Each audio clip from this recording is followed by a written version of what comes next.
Hi everyone, welcome back to this Saturday's Walk and Talk. Today I want to talk to you about the Emotional Schools Framework. A big reason why I'm doing the Walk and Talks and trying to share my knowledge about schools and how to help parents set their kids up to be more successful is because the system has changed. Because of social media, because of economics, because of kids not playing as much as they used to, kids are not developing the skills that they need to survive. As a result, we have a system that's being stretched. Students are struggling, teachers are burning out, and leaders are spinning their heads.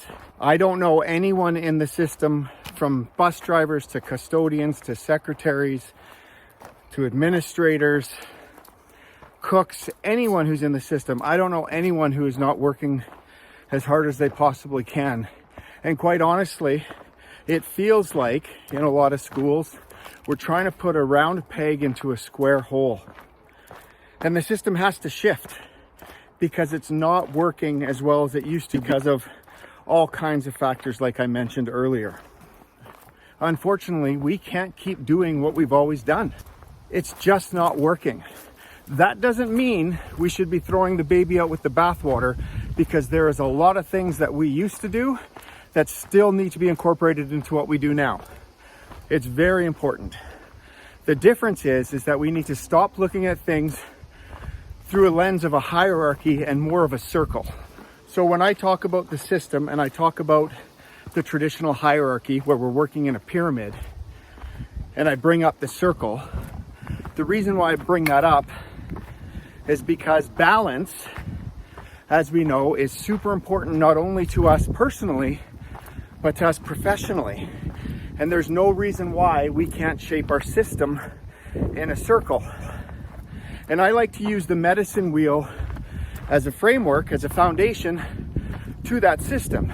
Because in the medicine wheel, and thank you to Shusham, to Arnie, to Nancy, to Nelda, Richard, to all the Indigenous elders and people who've educated me around balance.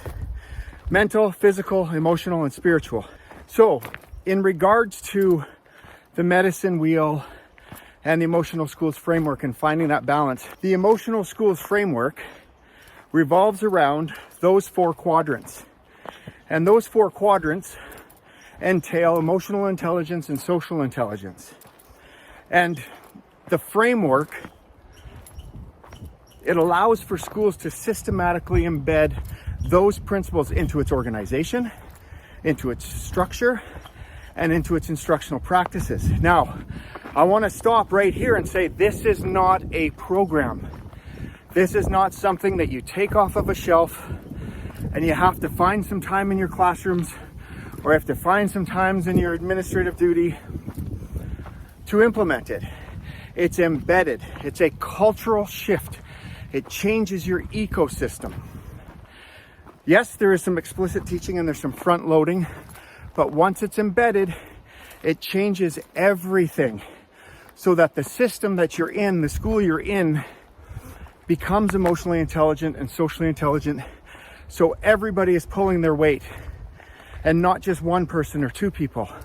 But it requires the development of emotional intelligence. And this isn't just for educators. The Emotional Schools Framework is embedded into classrooms, hallways, non-instructional time, recesses and lunch, because not only are the adults learning how to be more emotionally intelligent and socially intelligent, so are the kids.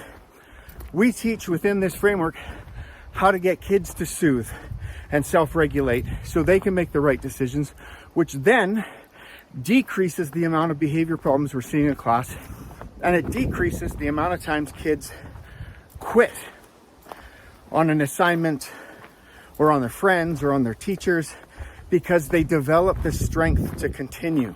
And I want to make sure that you're not sitting here listening to this thinking, great, I go to this workshop, I'll bring it back to my classroom, things are going to change in a week. Life doesn't work like that. Neither does this program. However, consistency and everybody working in a circle and everyone being balanced like the medicine wheel, you all move together and you will see change. You will see change within the first month, and then it just grows exponentially. And then you'll wake up one day and you'll show up to school and you will feel the cultural shift. You will now be working in an ecosystem. This doesn't mean the hierarchy disappears, because we're always going to have superintendents and principals and whatnot. But within the school, once you establish an emotionally intelligent system through this framework, your principal and your vice principal are going to become part of the circle, and they're going to become someone the janitor can lean on, the cook can lean on, the teachers can lean on. And it's the same thing for teachers. Cooks can lean on them, principals can lean on them, secretaries can lean on them. Same with EAs, same with bus drivers. Everyone can lean on everyone. The biggest thing that I wanted to emphasize is that it's transformational.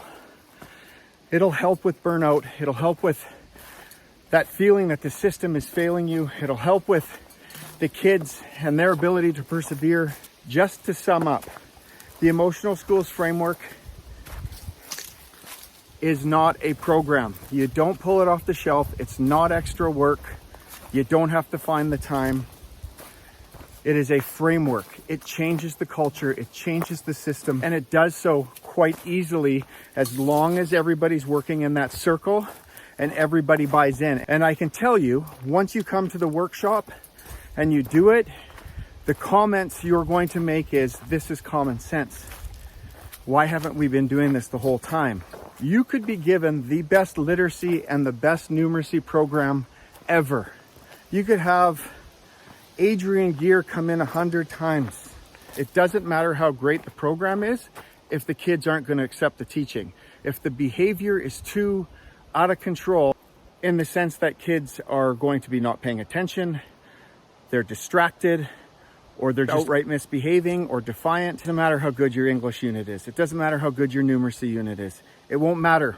It won't matter how good your lesson plan was that you developed for your Math 10 class. No offense, John. Kids need to be balanced. Kids need to be ready to accept. Kids need to be emotionally intelligent.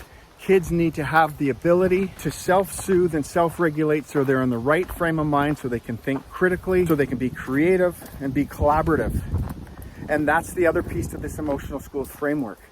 Once it's established, once the structure is in place, once the framework is in place, guess what?